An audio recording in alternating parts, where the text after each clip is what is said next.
brought up the idea that it could be. He's always hedged it. And I mean, when he was talking about it yesterday, I think that that's the vibe that I got. I just don't know how much longer.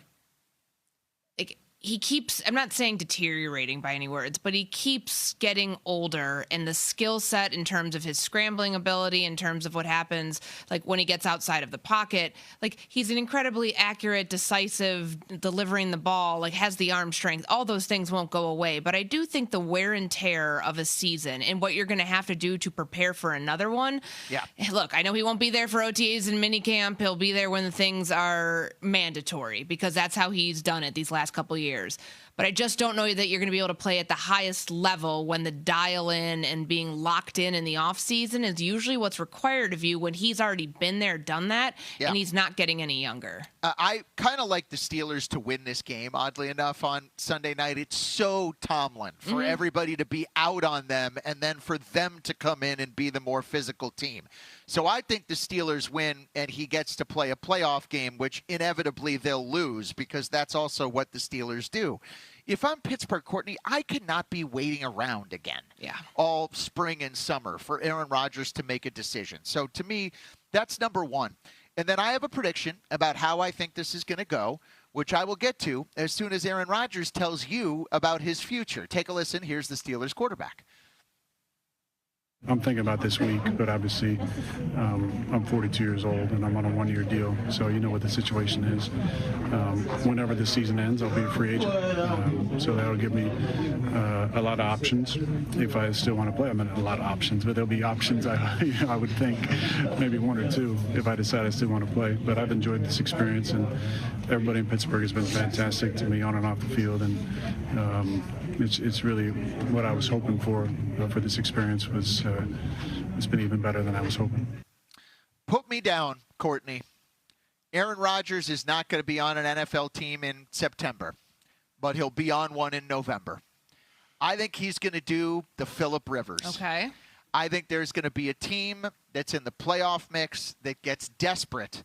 He's not going to be in training camp. He's definitely not going to be in minicamp. We know that for sure. He's not going to be at the OTAs. He's going to be at ayahuasca retreats and hosting shows, and I don't know what his summer plans will look like. But I bet you by November, if there's a contender and they have their quarterback go down, rather than going to whatever their equivalent of Riley Leonard is or whatever, their backup QB, someone's going to pick up the phone and call Aaron Rodgers and have him fly in like the hero that we all know he is and do the whole Phillip Rivers thing. What do you make of it? I think that that's a good comparison, because even at 44 years old, and I know you think back to the last play of that Jags-Colts game, they put Riley Leonard in because Phillip Rivers probably can't make that throw, the Hail Mary, all the way down to the end zone, because he's 44 years old. But he could still sling that thing around, and there were some close games that they played during that stretch where he was 0-3 as a starting quarterback. I think Rodgers, and knowing what it takes to be playing at an elite level, it's not just that you show up week 1 in September and let it rip.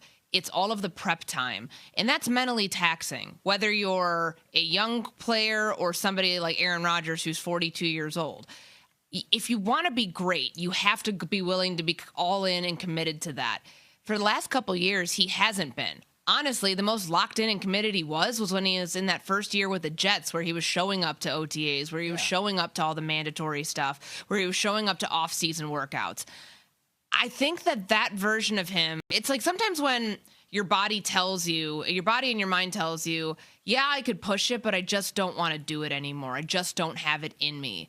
Like, he has it in him to be a competitor, but it's all the lead-up stuff in being a competitor, all of the stuff that's part of the process that I think he's just maxed out on. And that's okay, because if your scenario plays out where there's a team that needs a quarterback come middle of, when the In the Hunt graphic starts coming around on all of the broadcast, he'd be a great call. Whether he answers the phone, whether he wants to go anywhere, he'd be a great call. But the moment I knew, more than just what he said right there of talking about, well, I'm 42 years old, I'm on a one-year contract, I'm going to think about it in the offseason.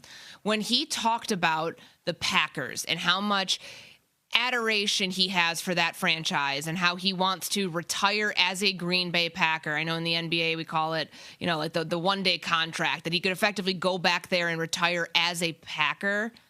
That's when I knew it was over. That's when I knew this was going to be the final run, and that was the week 8 or week 9 game when the Green Bay Packers went to Pittsburgh and lost and won there. The Steelers lost. That's when I knew. So I think that's ultimately how this thing plays out for him in 2026, that he will hang it up. But how long he'll hang it up for remains to be seen. So you're predicting one-day contract, retires as a Packer, do a press conference in Green Bay, then come back and play for the Minnesota Vikings. Oh God! So I'm not doing that to Vikings fans and saying they're going to have somebody go the Brett Favre trajectory again. But I do think that I don't know if the retirement will be right away. I really don't. I don't think it's going to be, hey, I'm a Pittsburgh Steeler until whatever game they get out of the postseason, and then he goes and wants to retire right away with Green Bay. That could ultimately be the last time we see him with a franchise. Okay.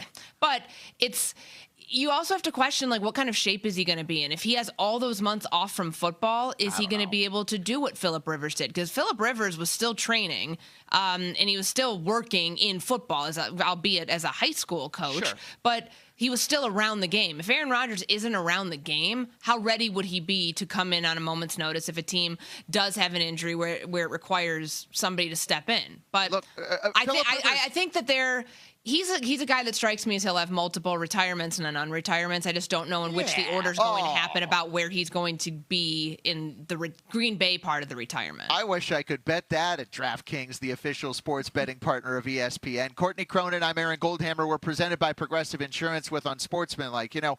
I think that Rodgers is the kind of player who is going to want to keep doing this until it is blatantly obvious that he does not belong out on that field anymore. And if you remember Favre at the end, Courtney, it was tough to watch. It was hard to watch. Yeah. And it was blatantly clear that he needed to retire. And so Rodgers is still playing at a high enough level. I mean, I don't know that I would – he didn't want to get hit by Myles Garrett or by anybody else in that game on Sunday. Yeah, but there's some QBs who, right now, Caleb Williams is stepping up in the pocket, delivering the ball on time and on target, not worrying about whether he gets crushed. Aaron Rodgers is trying to get rid of the ball to just avoid the pain at 42 years old, but he's still playing at a high enough level where I think he's going to convince himself at some point, hey, maybe I could go on another Super Bowl run and maybe I could help somebody. And that just internal competition, I totally see that happening, completely see that happening. I just don't know that it's going to be in Pittsburgh. From a Steeler point of view, regardless of what happens on Sunday night, Courtney, they have to try to find not a Band-Aid, but a long-term solution.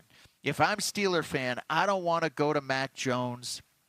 I don't want to go to Malik Willis, because I don't know that any of those guys can be any better than Kenny Pickett and Mason Rudolph and the appetizer platter that's been sitting out in front of them since Ben Roethlisberger retired. At some point, they're going to have to offer a consistent and permanent solution that they could really build around, as opposed to trying to find all these one-year quarterback options. It's not serving the organization well to keep doing that. Yeah. No, but they're not going to be able to draft somebody high. They're not going to be able – the free agent pool is terrible. Kyler Murray?